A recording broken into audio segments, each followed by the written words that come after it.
giorni al mare, via dalla città, finalmente insieme noi due soli. Sveglia accanto a te, poi dopo il caffè, passeggiate mano nella mano. Esta no es una semana cualquiera, con Luis Antequera y Mariate Aragonés. Ricche di magia, ogni posto è buono per un bacio. Hola a todos, bienvenidos una vez más al programa Esta no es una semana cualquiera, en Radio María, donde analizamos tantos eventos históricos ocurridos a lo largo de los años, en una semana como esta que abrimos ahora con un servidor de ustedes, Luis Antequera, y Mariate Aragonés.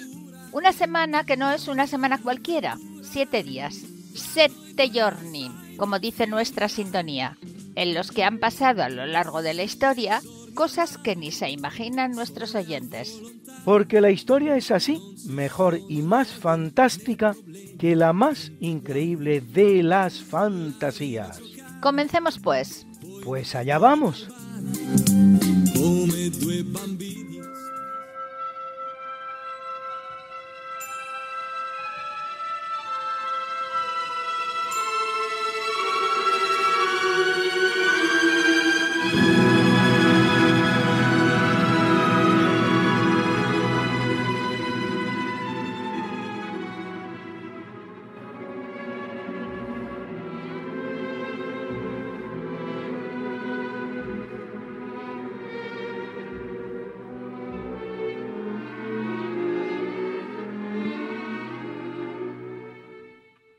En el año 45 a.C., de acuerdo con los cálculos realizados por el astrónomo de Alejandría, Sosígenes, implanta Julio César en Roma el que en su honor se llamará calendario juliano. Estará en vigor hasta 1582, 16 siglos, nada menos, año en que es reemplazado por el calendario gregoriano, el cual resuelve un pequeño desfase de 10 días que se había acumulado durante toda la larga vigencia de más de milenio y medio del calendario juliano. Sosígenes había calculado no solo el año de 365 días, sino también el día que había que añadir un año de cada 4 para que el año oficial no se desajustara del año solar.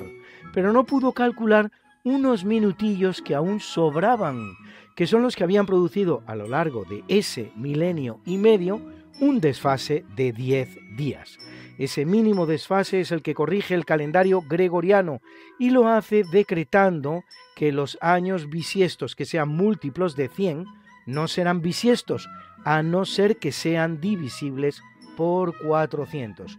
Por eso, el año 2000, que le tocaba ser bisiesto, sí lo fue, pero no lo fueron en cambio ni el 1800 ni el 1900.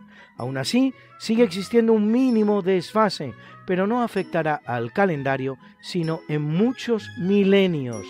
Y todo ello, ojo, todo ello, basado en estudios realizados por la Universidad de Salamanca en el año 1515.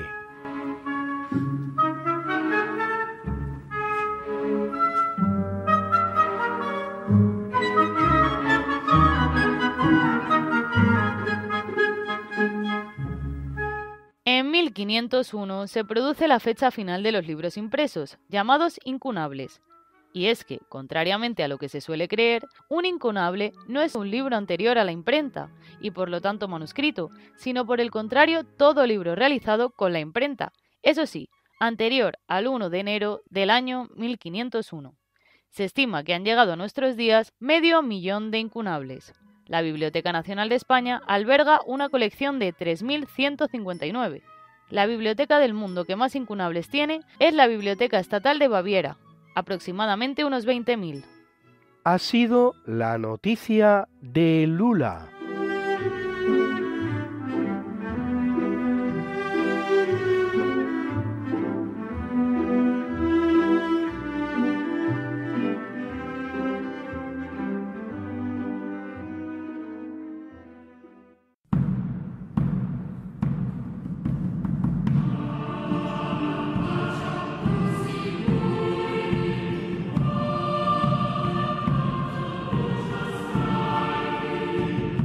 En el capítulo siempre fecundo de la conquista, colonización y evangelización de América por los españoles, que va a permitir a los indígenas americanos el tránsito del Neolítico al Renacimiento en apenas 2 generaciones, un tránsito que a los europeos había costado 7.000 enteros años.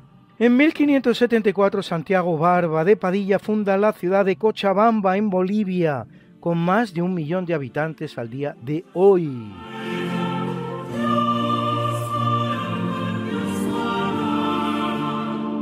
En 1502, el marino florentino Américo Vespuccio, navegando por cuenta de los reyes católicos, descubre la bahía de Guanabara, donde luego se fundaría Río de Janeiro. No es el descubridor del Brasil, tampoco lo es el portugués Pedro Álvares Cabral, como generalmente se afirma.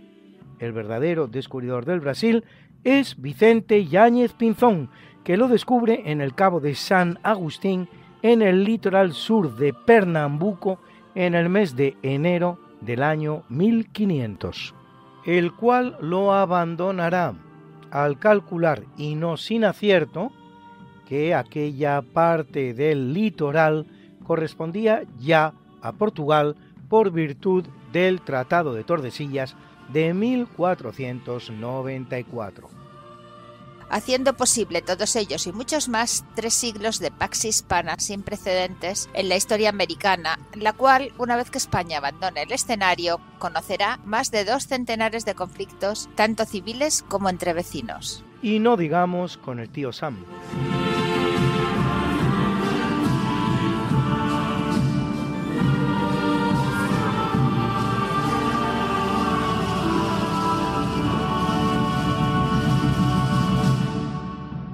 Y como era bastante esperable, por ser la fecha en la que empieza el año, es un día importante para el calendario. Mientras en España rige ya desde 1582 el calendario gregoriano perfectamente ajustado al ciclo solar, impulsado por el Papa Gregorio XIII, siendo de hecho el primer país del mundo en hacerlo, y con él todo su inmenso imperio. En 1600, 18 años después, Escocia implanta recién el juliano, es decir, aquel al que el gregoriano sustituía por su mayor precisión. En 1806, coincidente con el año 14 del calendario revolucionario, Napoleón deroga dicho calendario y reimplanta el gregoriano. En 1873 es Japón el que adopta el calendario gregoriano. Y en 1901 empieza a regir en España el horario oficial según el meridiano de Greenwich. Y todo ello mientras escuchamos una música tan apropiada a la ocasión como la danza de las horas de Amilcare Ponchielli, que hoy está acompañando este primer tercio de eventos.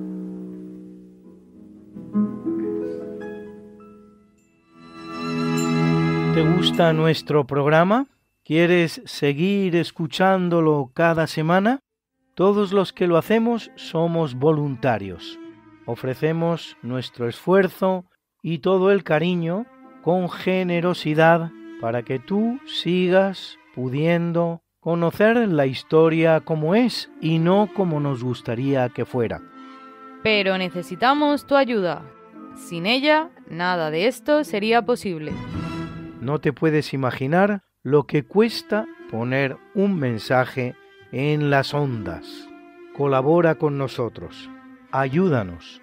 En nombre de Mariate, Lula, Alberto, Guillermo, Luis, Bernardo, Ramón, Javier, Cesáreo, en el mío propio, claro está, y en el de todos los que hacemos posible este programa, muchas gracias, de verdad. Que hagas mucho bien y que no recibas menos. ¡Feliz Año Nuevo! Es la expresión más repetida estos días. Nosotros también la decimos, pero la acompañamos con la oración, pidiendo a la Virgen que, como en Caná, nos obtenga de Jesús el vino bueno de la alegría que no se desgasta, sino que crece hasta llegar a la plenitud eterna. Y con la proclamación de las palabras de Cristo, mayor felicidad hay en dar que en recibir, que nos invitan a hacer feliz este año a los que nos rodean. Un anuncio que es la razón de la existencia de Radio María, que necesita tu ayuda para seguir realizándolo muchos años más. Colabora. Puedes hacerlo sin moverte de casa con una simple llamada al 91 822 8010 a través de Bizum con el código 38048 o en nuestra página web www.radiomaria.es en el apartado Donativos, donde verás los números de cuenta para realizar una transferencia o ingreso bancario. También puedes hacerlo con tarjeta o PayPal. Radio María, la radio que cada año cambia vidas y las llena de alegría.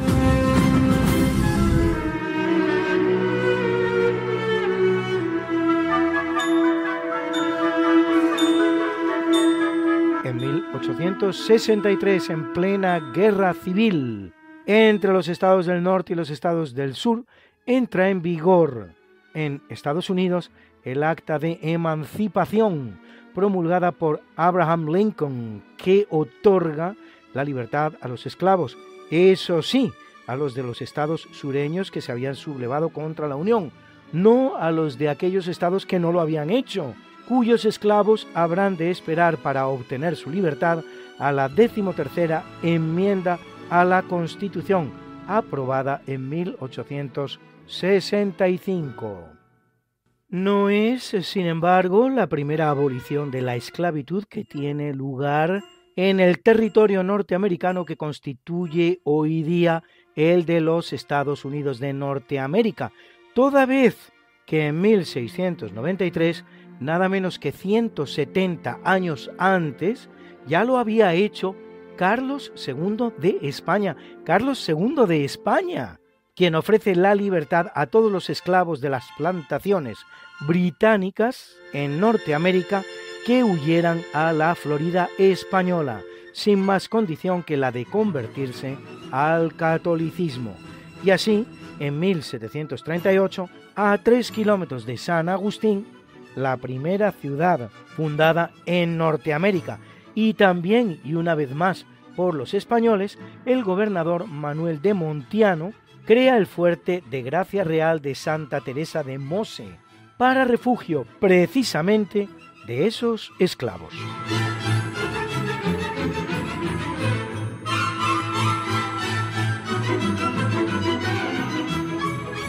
En el año 1880, en Panamá, en la desembocadura del Río Grande, que será su entrada por el Pacífico, se inauguran las obras que darán inicio al Canal de Panamá, un canal de 82 kilómetros de longitud que unirá a la altura de Centroamérica los océanos Atlántico y Pacífico, propiciando una nueva ruta marítima que multiplicará hasta el infinito el tráfico comercial del mundo.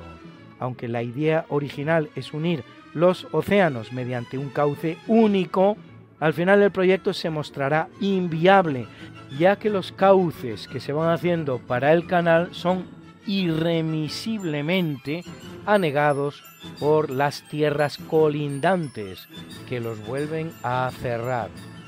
Y tendrá que ser reemplazado por un sistema de 8 piscinas con distinta cota de altura, comunicadas a voluntad mediante un conjunto de esclusas rellenadas a voluntad gracias a las aguas de las muchas lluvias que se producen en Panamá, y en las que los navíos se van trasladando de un océano a otro a través de dichas piscinas. El peaje medio para atravesar el canal ronda los $50.000, ascendiendo el más caro pagado hasta la fecha a $317.000.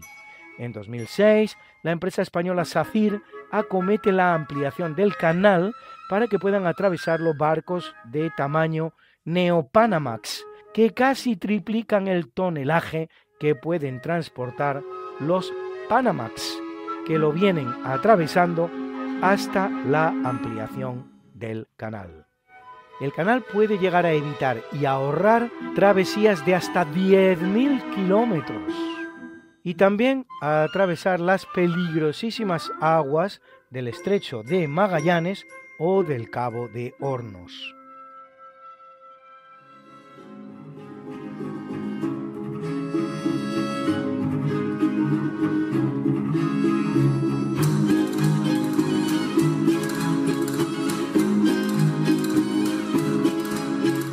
Y como siempre últimamente en Esta no es una semana cualquiera, Guillermo Arroniz y sus faraones. Hola Mariate, hola Luis, ¿qué tal estáis, queridos oyentes? Espero que muy bien. Seguimos con el Imperio Medio, concretamente con la 12ª dinastía. Hoy vamos a hablar de Amenemhat II, el tercer faraón de la 12ª dinastía, la más importante del Imperio Medio. Parece ser, por lo que dicen las crónicas, que reinó durante 35 años y además, ya cuando llevaba 33 años de reinado, organizó perfectamente su sucesión co-reinando, o sea, haciendo una corregencia con su hijo. Su nombre, aparte de Amenemhat II, fue Nuncaura, que es precioso porque significa dorados son los Ka de Ra. El alma para los egipcios estaba compuesta de varios elementos, ¿no? El Ka era uno de ellos. Y Ra era el dios sol, aunque a su vez el dios sol se representaba de diversas maneras según al comienzo del día, en el esplendor, en el ocaso, y recibía distintos nombres. Durante su reinado se realizaron varias expediciones comerciales, como en varios tiempos de riqueza, al Punt y a Kush. Kush es Nubia realmente, ¿no? Estas expediciones al Punt, por ejemplo, se producían en buenos periodos de paz y estabilidad, como en el caso de los tiempos de la reina Hatshepsut. Del Punt traían muchísimo incienso, entre otras cosas, y de Kush, del pueblo kushita de Nubia, traían oro.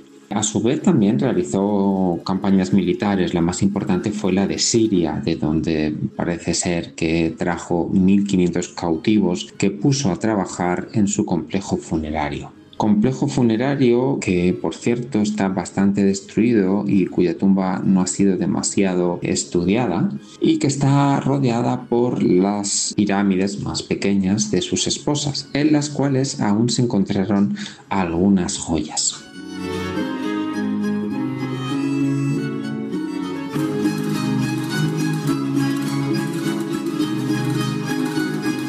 Y el poema intenta recuperar todo esto de una forma tanto metafórica o simbólica, diciendo así: 3 décadas y media de reinado, regencia y sucesión organizadas, un título de sílabas doradas, un próspero comercio potenciado. La carne de los dioses ha llegado del Kush, oscuras tierras venturadas, del Punt, siempre perdidas coordenadas, el humo del olor enamorado. Con Siria fue la guerra y la batalla, a cientos los esclavos se han traído, que obran en el funerario nido, allá donde la noche nunca calla. El rey se rodeó de sus esposas, las piedras nos murmuran silenciosas.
En el capítulo del natalicio nace en 1413 Rodrigo de Borja por su apellido español, conocido también como Rodrigo Borgia por su apellido italiano y más aún como Alejandro VI, vicentésimo decimocuarto Papa de la Iglesia Católica, que lo es 11 años y 7 días, uno de los 3 papas españoles de la historia.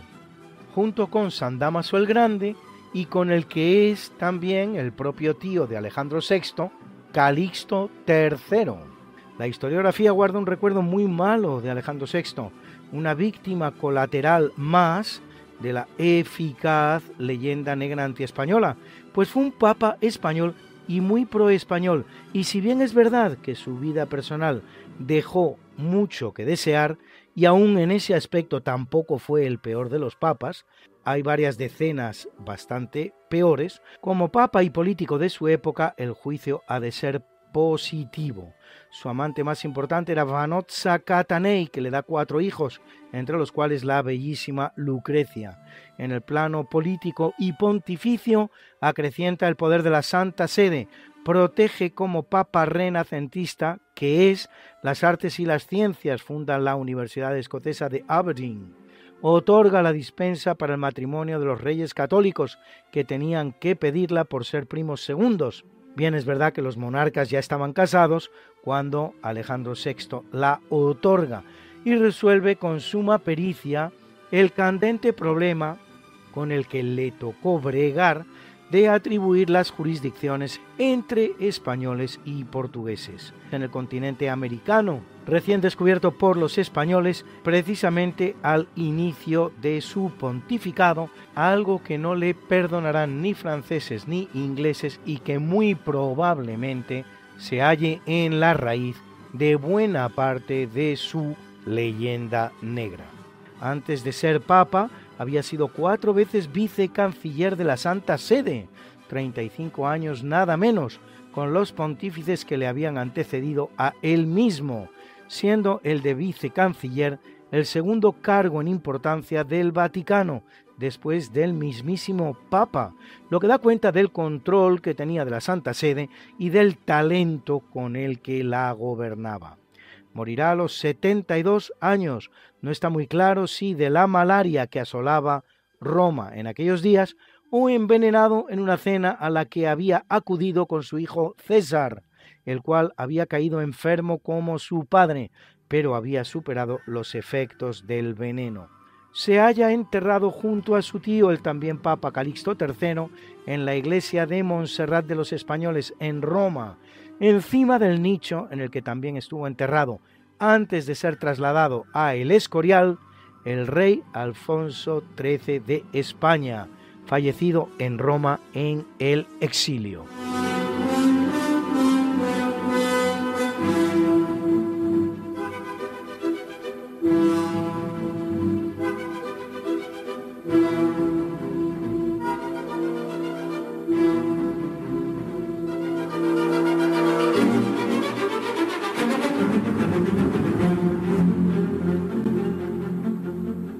Buenas noches. Hoy vamos a hablar de Jantipo, el espartano que venció a Roma en la Primera Guerra Púnica. La Primera Guerra Púnica, entablada entre Roma y Cartago, años 264-241 a.C., por el control de Sicilia, duró 23 años. En el año 256 a.C., las tropas romanas, bajo el mando del cónsul Atilio Régulo, vencen a los cartagineses en la batalla de Adis, a escasos 100 kilómetros de Cartago. El Consejo de los 100 de Cartago decidió, como último recurso para salvar la ciudad, contratar al general espartano Jantipo para dirigir la defensa de la ciudad. Jantipo había sido educado y entrenado en Esparta bajo la dura disciplina de la agogé que todo ciudadano espartano debía recibir desde la infancia hasta la edad de 20 años. Según Polibio, la ciudad de Esparta ya se hallaba en decadencia, pero sus ciudadanos se convertían en mercenarios de las potencias militares de la época, merced a sus cualidades militares. La llegada de Jantipo a Cartago supuso un drástico cambio de entrenamiento y de tácticas para los cartagineses. Pronto se dio cuenta Jantipo que estos no podían vencer a los romanos en las colinas o las montañas. En cambio, jugaban con la ventaja táctica de la fuerza de choque de sus elefantes y la caballería púnica en terreno llano. Durante un año sometió a los cartagineses a una férrea disciplina y entrenamiento. Las primeras escaramuzas y enfrentamientos de los cartagineses con las legiones de Atilio Régulo, que ya se habían establecido en una cabeza de puente o playa al norte de Túnez, se saldaron con victorias púnicas, ayudando a recobrar la moral de victoria a los cartagineses, y la fama del guerrero espartano se difundió ampliamente, hasta tal punto que los propios guerreros cartagineses se enorgullecían bajo la dirección de Jantipo. El lacedemonio asumió el mando absoluto de las tropas cartaginesas y se enfrentó en batalla campal a las legiones de Atilio Régulo, cuidándose muy bien de elegir como campo de batalla la gran llanura del río Bagradas, actual Meyerda, al norte de Túnez. Colocó al frente de la vanguardia a sus 100 elefantes y en las alas a la caballería ligera púnica, situando en el centro sus cuadros de infantería. Los elefantes rompieron el centro de las líneas romanas y la caballería púnica envolvió los costados de las legiones. 13.000 legionarios romanos murieron en el combate y el cónsul Atilio Régulo fue capturado muriendo en las mazmorras de Cartago. Los cartagineses lograron volver al sur de Sicilia y la popularidad de Jantipo hizo que la envidia y los deseos de venganza anidaran en algunas élites militares de Cartago. El historiador Diodoro de Sicilia relata un intento de asesinato al espartano, pero este, advirtiendo el peligro, escapó a Egipto y se puso al mando de las tropas egipcias del faraón Ptolomeo III. Buenas noches. Ha sido una vez más nuestro galeno historiador, Luis Aguilera. Muchas gracias, Luis.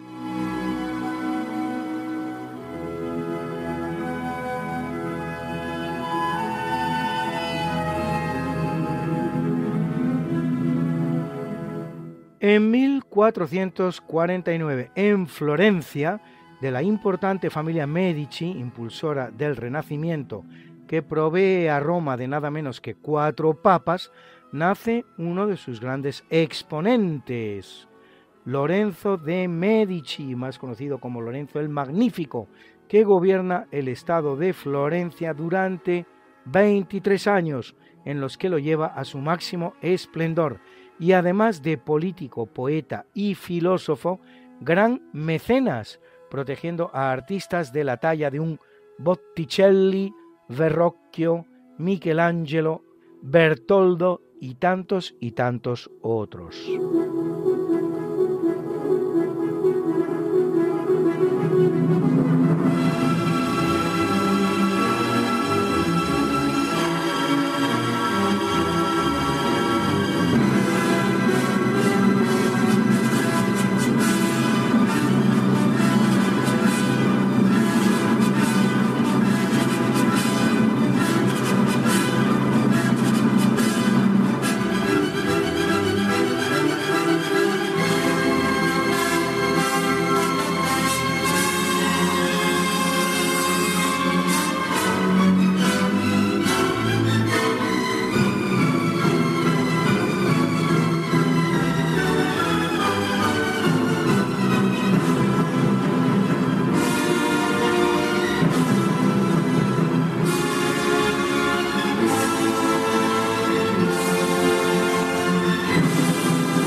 En el año 1484 nace el suizo Ulrico Zwinglio, líder de la Reforma protestante en Suiza, muy similar a la realizada por Lutero en Alemania, aunque discrepe con esta en algunos aspectos de la ceremonia de la Cena del Señor. Autor de la llamada Biblia de Zúrich, o zuriquesa, traducción de los textos sagrados al alemán suizo, nombrado en 1518 presbítero del pueblo en Zúrich, posición desde la que termina convirtiéndose en el verdadero hombre fuerte del gobierno de la ciudad, hasta que muere en la batalla de Kappel, en el marco de la guerra que enfrenta a Zúrich contra 5 cantones católicos de la Confederación Helvética.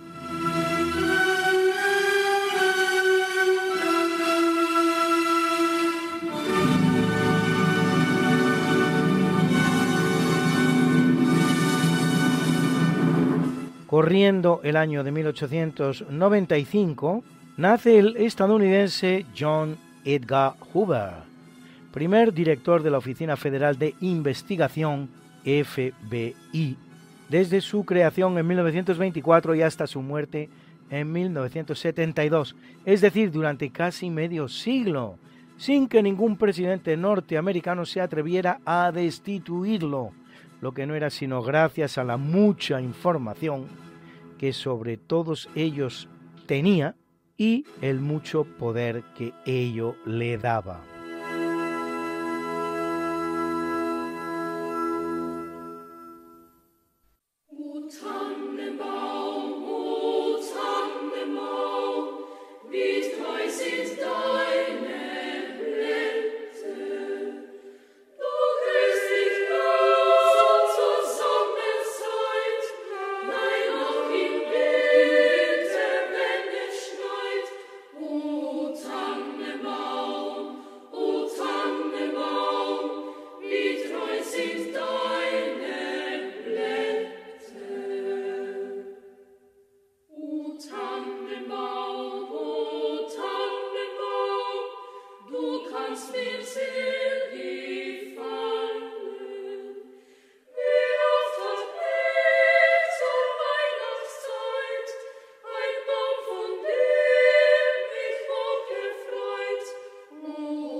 Hola Lula. Hola papi. Precioso villancico, uno de mis favoritos. Alemán, ¿verdad? Efectivamente papi. O Tannenbaum. O abeto. En francés dice o beau sapin. O bello pino. Y bien, ¿es que vamos a hablar de los pinos y de los bosques? Bueno, no exactamente, pero calentito. Vamos a hablar del árbol de Navidad. Una tradición muy navideña que muchos creen medio pagana y que yo te voy a demostrar lo cristiana que es y lo bonita. Y lo orgullosos que podemos estar de poner un bonito árbol de Navidad en casa. Ah, pues me parece un propósito muy loable, Lula. El árbol, papi, huelga decirlo, registra una gran tradición en casi todas las religiosidades. El árbol de la vida, compuesto de 10 sefirot o esferas, cada una de las cuales representa una manera de acceder a Dios. Es uno de los grandes símbolos de la cábala judía. El Corán de los musulmanes se refiere al árbol de la inmortalidad. En el ámbito del budismo, el árbol de la vida se le llama el bodhi y está compuesto de 6 raíces, 3 de ellas buenas y 3 de ellas malas. Sentado a su sombra es como el Buda adquirió la sabiduría. ¿Y en el cristianismo? Pues mira papi, de un árbol comieron Adán y Eva, del fruto prohibido según recoge el Génesis, tradición que ya veremos no es ajena al árbol de Navidad. En el Nuevo Testamento al árbol del bien y del mal se refiere al Apocalipsis, por ejemplo. Y ya puestos, seguro que Jesús dice alguna cosa sobre los árboles. Pues claro que lo dice papi. Mira, por ejemplo, San Lucas recoge esta sentencia de Jesús: no hay árbol bueno que dé fruto malo, y a la inversa, no hay árbol malo que dé fruto bueno. Cada árbol se conoce por su fruto. No se recogen higos de los espinos, ni de la zarza se vendimian uvas. Qué bonita sentencia, Lula, ya lo creo que sí. Pero claro, una cosa es que los distintos libros hablen de los árboles y otra diferente que fuera una cosa religiosa adornar árboles para celebrar determinadas fiestas. Cierto, papi. Se sabe que era frecuente entre los sacerdotes de las religiones célticas, los llamados druidas, que cuidaban el llamado árbol del universo o Yggdrasil, cuya copa representaba el cielo y sus raíces el infierno, y que con ocasión de la festividad del dios del sol, Frey, lo adornaban de modo pintoresco. Bueno, muy bien, los celtas lo hacían, pero los cristianos no. Te equivocas, papi, porque quiere la tradición que al entrar en contacto con estas religiosidades paganas y al llegar ante uno de estos árboles paganos adornados, presa de un ataque de santa ira y armado de gran valor que siempre ha adornado los misioneros, el gran evangelizador de Alemania, San Bonifacio, habría cogido un hacha y habría cortado de raíz uno de estos árboles druidas, colocando en el hueco dejado en tierra un árbol de hoja perenne, como perenne estaba llamado a ser el mensaje de Cristo. ¡Qué bonita historia! Sí, papi, pero eso no es todo. Es que acto seguido habría adornado ese árbol por un lado con manzanas, las bolitas que hoy ponemos, en representación del pecado cometido en el Edén, por nuestros primeros padres, y por otro con velas, las lucecitas de nuestros árboles actuales, representación de quien era la luz del mundo y se había encarnado para derrotar al pecado. Sí, señor, Lula, la lucha del cielo y el infierno, presente ya en el Yggdrasil celta, pero ahora cristianizada. Efectivamente, papi, una manifestación más de ese gran instrumento de la evangelización cristiana, que siempre fue el llamado sincretismo, por el que los primeros misioneros cristianizaban preferentemente objetos, fechas y lugares que ya eran previamente sagrados. Oye, Lula, ¿y de cuándo datan los primeros árboles de Navidad que se recuerdan? Consta de la presencia de árboles específicamente adornados para la Navidad en los primeros años del siglo XVII. ¿Y dónde? Pues no por casualidad en la Alemania de San Bonifacio, donde tampoco es casual que en 1824 el organista de Leipzig, Ernst Anschutz, escribiera el famosísimo y bellísimo villancico O Tannenbaum, o Árbol de Alabeto, cuya letra repara en ese color verde que luce el árbol tanto en verano como en invierno, y en consecuencia en ese carácter perenne de su hoja al que ya nos hemos referido, así como las velas que lucen en él, y en su vinculación a la Navidad. Sí, señor, el que me has puesto al inicio. De todas maneras, papi, no es hasta 1841 que la tradición registra su gran espaldarazo, al colocar un árbol de Navidad nada menos que en el castillo de Windsor, el mismísimo príncipe consorte de la reina Victoria, Alberto de Saxo-Coburgo-Gotha, una vez más un alemán, hecho a partir del cual la tradición viajó con prontitud por todo el mundo anglosajón. ¿Y en España? En España la tradición ornamental de la Navidad se centraba más bien en los nacimientos traídos desde Nápoles por ese gran creador de los símbolos nacionales que fue el rey Carlos III. Claro, así que tarda en llegar. Se dice que lo hace en 1870, en el Palacio del Duque de Sexto, gran benefactor de Alfonso XIII, y con calle en Madrid, primero en poner el árbol de Navidad en España.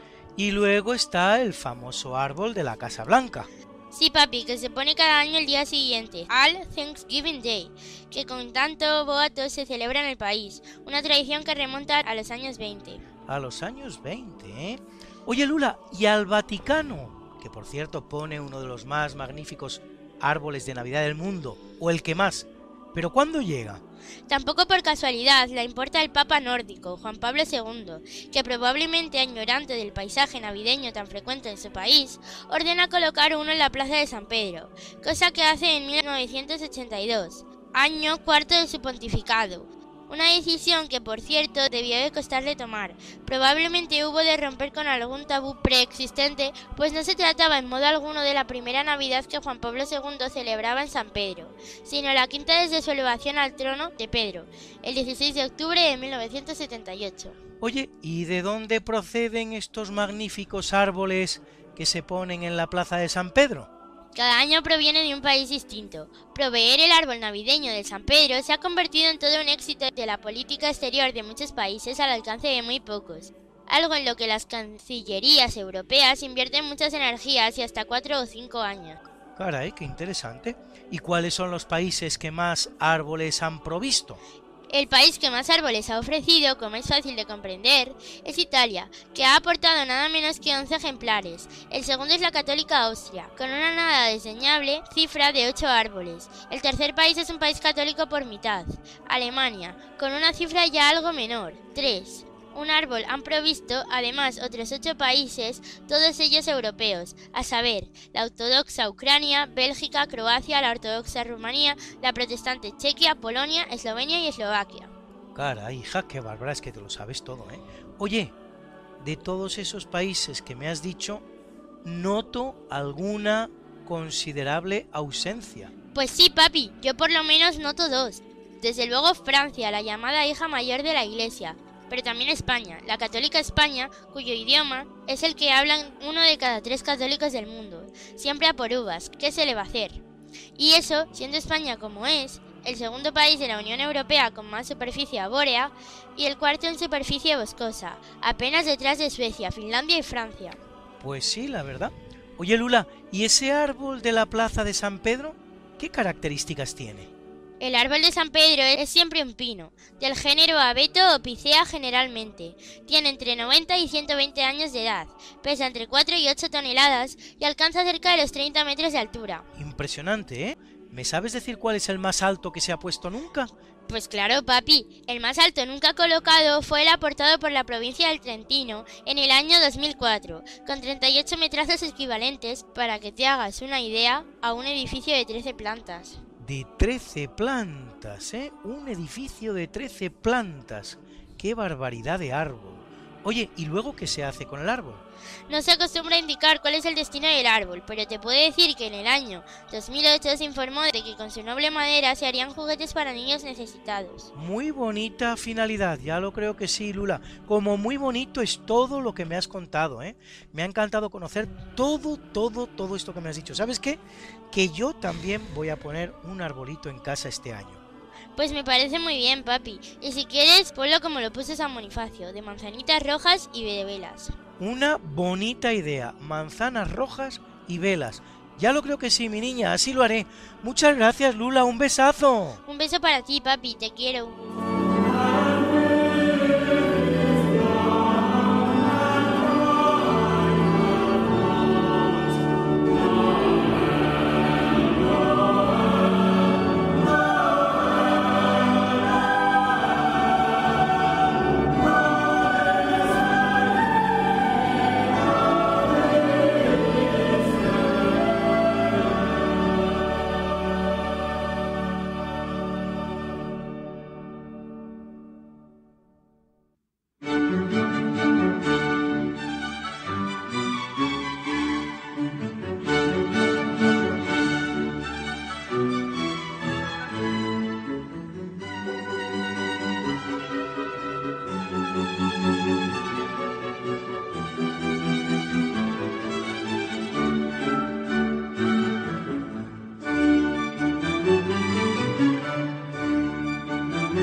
En el capítulo del obituario mueren 379 San Basilio, obispo de Cesarea, uno de los 4 principales padres de la Iglesia griega, junto con San Atanasio, San Gregorio Nacianceno y San Juan Crisóstomo, autor de las obras de Espíritu Santo y refutación de la apología del impío Eunomio.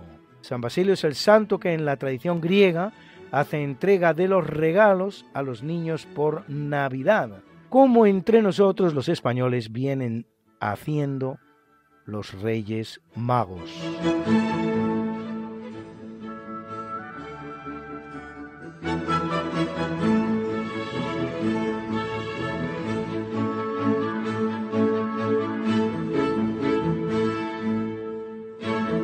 En el año 1515 pasa al otro barrio Luis XII de Orleans, rey de Francia, que al casar con Ana de Bretaña une definitivamente el ducado de Bretaña a la corona francesa.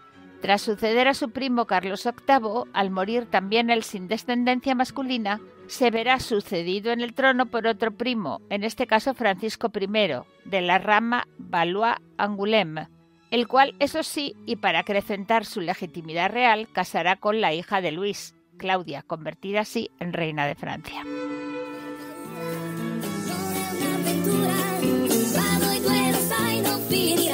¿Que quieres volvernos a escuchar porque no puedes esperar hasta la próxima semana? ¿Que te perdiste un programa y no te lo perdonas?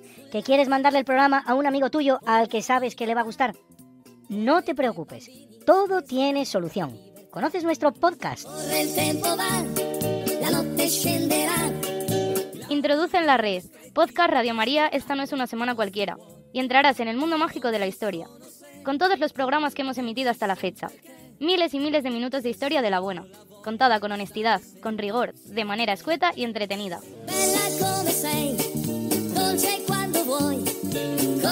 Ya sabes, el podcast de Esta no es una semana cualquiera. Para oír la radio cuando tú quieras. donde tú quieras y con quien tú quieras.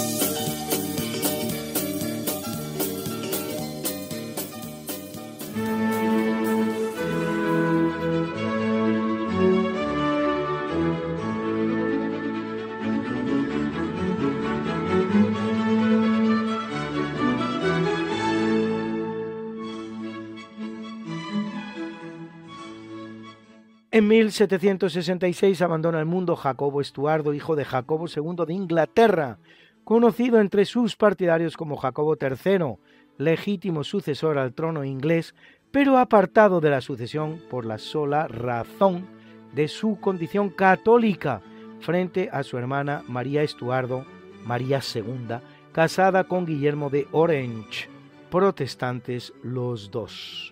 ¿Y cómo es posible que siendo hermanos Jacobo y María uno fuera católico, él, y la otra fuera protestante? Pues bien, por la sencilla razón de que María, mayor que Jacobo, era hija de la primera esposa de Jacobo II, Anna Hyde, protestante, mientras, por cierto, Jacobo II era todavía protestante, en tanto que Jacobo es hijo de la segunda esposa de Jacobo II, María de Módena, italiana, católica, y la que propicia precisamente la conversión de Jacobo II al catolicismo. Escuchen esta canción, la han tarareado ustedes cientos de veces sin saber ni lo que decían.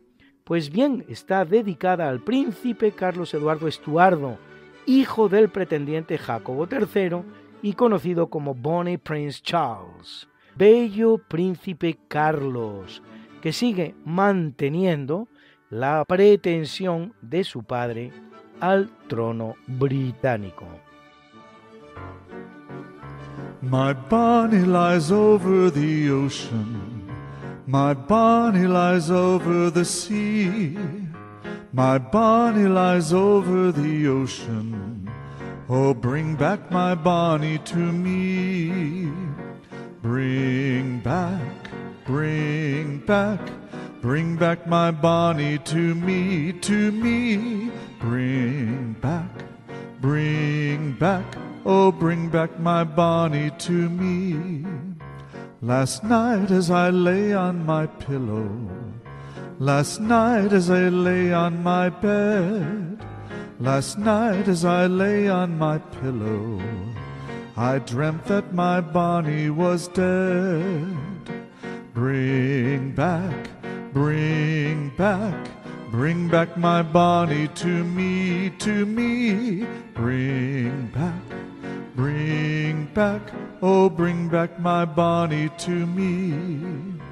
Oh blow ye winds over the ocean, and blow ye winds over the sea.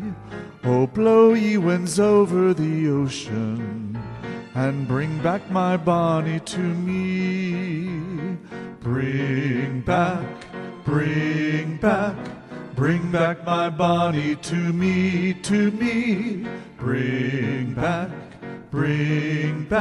oh bring back my Bonnie to me.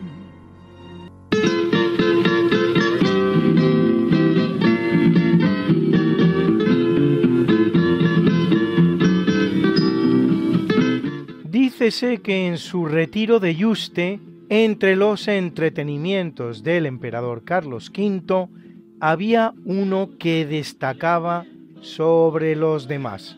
Nos lo cuenta el gran Alberto Hernández. Por toditos los lugares, aquí vine por... Juanelo Turriano nace en Cremona entre el año 1500 y 1510. De joven le meten a aprendiz en un taller de relojería y pronto destaca por sus grandes dotes para este oficio. Tiene que dominar la astronomía, las matemáticas, la mecánica y se convierte en un gran relojero.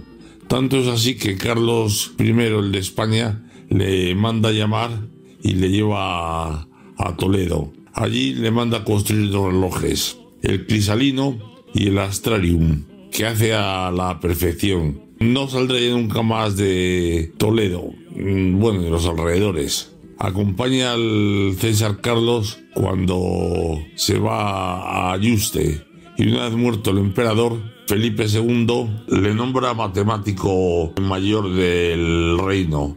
Hace distintos trabajos, entre ellos una presa en Alicante, que es la más alta de Europa, pero por lo que se le conoce fundamentalmente a Juanelo es por el artefacto, como se le llama en Toledo. Era un artefacto, como el nombre indica, que era capaz de subir agua desde el Tajo hasta Toledo, que había 100 metros de altura, y todo eso basándose en la fuerza del agua. Pasaban de unas canastas a otras y así sucesivamente. Tardó en hacerlo 4 años, pero tuvo problemas porque se lo encargó el ayuntamiento, pero él lo instaló en el sitio más alto de Toledo, el Alcázar. Y entonces el agua lo usaban los militares y no dejaba que llegase a la ciudad, con lo cual el ayuntamiento no lo quiso pagar. Y el ejército tampoco lo quiso pagar porque dice que no lo contrató. Bueno, construyó otro segundo artefacto para el ayuntamiento y tampoco se lo pagaron. O se lo pagaron muy mal y muy poco. Resumiendo, que se arruinó. Ese artefacto está en algún cuadro de El Greco, puesto que era muy popular en nuestro Juanelo. También se supone, se dice, que hizo autómatas que andaban solos por la calle y pedían limosna o llevaban encargo de un sitio a otro, e incluso hacían genuflexiones. Hay una calle en Toledo que recuerda el sitio donde estaba instalado uno de estos autómatas, que es la calle del Palo. Pero bueno, esto probablemente sea una leyenda. Coincidió en Toledo con otro gran inventor, Blasco de Garay, que es el que se le ocurrió que los barcos pudiesen llevar, en vez de remos, paletas, como sucedería siglos más tarde. Bueno, pues nuestro buen hombre murió pobre, arruinado, y eso sí, sus hijos y nietos recibieron una pensión por los artefactos que construyó. Estos dejaron de funcionar en el año 1640, puesto que no tenían mantenimiento. Hay que decir que estos artefactos sustituyeron al antiguo acueducto romano. Pues esto es todo y buenas noches. Lástima que terminó el festival de hoy. Pronto volveremos con más diversiones. Y sí, amigo, nada que podamos evitar. Nuestro programa se acaba una vez más. Pero recuerda, la exploración de las Américas por los españoles fue la más grande, la más larga y la más maravillosa serie de proezas que registra la historia. En los exploradores españoles del siglo XVI, Charles F. Loomis, historiador estadounidense, defensor de los indios norteamericanos y, sobre todo, de la labor de los exploradores, conquistadores, misioneros y evangelizadores españoles frente a la barbarie que perpetrarán, en cambio, con los mismos indios, los nuevos colonos yanquis del territorio, la cual conducirá a la práctica extinción de los indios norteamericanos. Unos indios norteamericanos que en todo lo que son los 2/3 occidentales de los actuales Estados Unidos habían convivido previamente con los españoles y lo habían hecho en fecunda convivencia, que se acaba en el momento en el que los colonos españoles son sustituidos por los anglosajones. Autor Charles Fletcher Loomis de unas 25 obras, entre las que destaca The Spanish Pioneers, los pioneros españoles.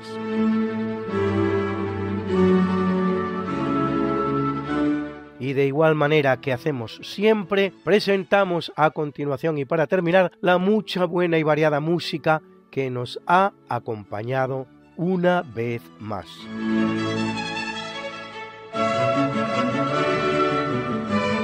Y en el tercio de eventos nos ha acompañado la divertida danza de las horas, la Gioconda Amilcare Ponchielli, interpretado por la Orquesta Filarmónica de JL que dirigía Tulio Gallardo Vara.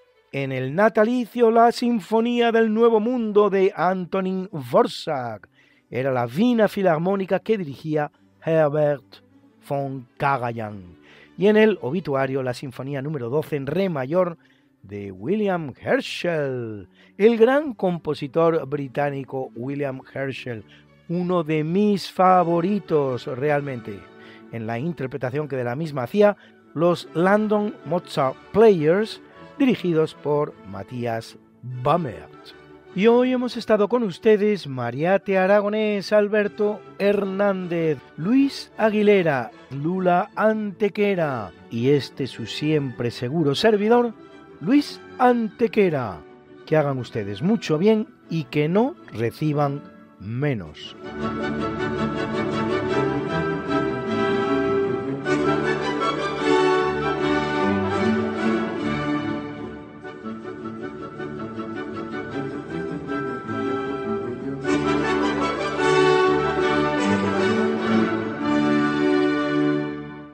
A que teníamos razón. La historia, ¿cómo es? Y no como nos gustaría que fuera.